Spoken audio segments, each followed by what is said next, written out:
পেটে ধারণ করলেন মা, প্রসব বেদনা সইলেন মা, দুধ পান করালেন।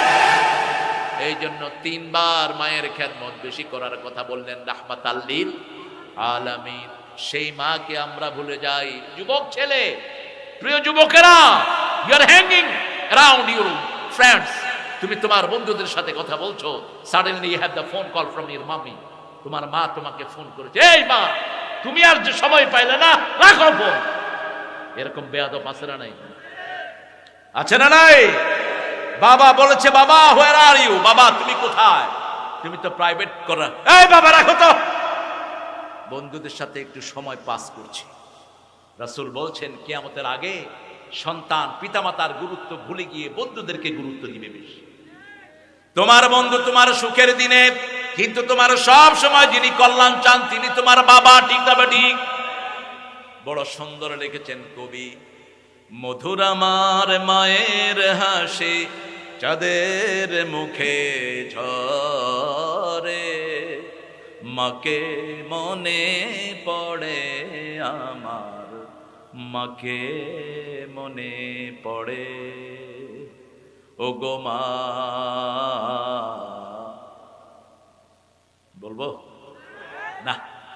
ও গো মা তুমি এ ধরনের শ্রেষ্ঠ নেয়ামত, তোমারই পদ তলে রয়েছে জান্নাত। মায়ের পায়ের তলা কি?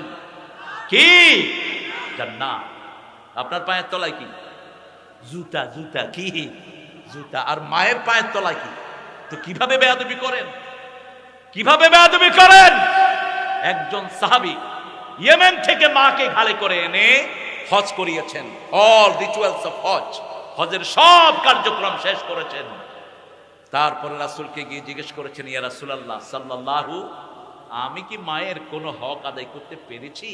রাসূল বললেন, ওই যে দুধ পান করেছো, এক ঢোক দুধের হক আদায় হয়নি, তার সাথে ব্যবহার করতে পারবেন না? আব্বা আমি পাচ্ছি না। এমনকি শিরক শিক্ষা দিলেও আপনি পিতামাতার সাথে রুলও হতে পারবেন। ওই জাহাদাকা আতুশরিকা বি মা লাইসা লাকা বিহি ইলম ফালা তুতিহুমা সাহিবহুমা ফিদ দুনিয়া মারুফা। প্রত্যেক কথার পিছনে দলিল আছে না নাই? আল্লাহ বলছেন, যদি তোমাকে পিতামাতা শিরক করতে বলে, ফালা তুতিহুমা, তাদের আনুগত্য করো না। আনুগত্য না করার ভিতরে একটা অ্যারোগেন্সি থাকে, একটা গুমরাহি ভাব থাকে। সাথে সাথে আল্লাহ বললেন, রুল হতে পারবে না, সাহিবহুমা ফিদ দুনিয়া মারুফা, সবচেয়ে সুন্দর ব্যবহার করবা। দেখেন আবু হুরায়রার বাড়ির দিকে তাকান, রাতের অন্ধকারে তিনি এসেছেন, মা মুশরিকা দরজা নক করেছেন, মানান তুমি কে? আমি তোমার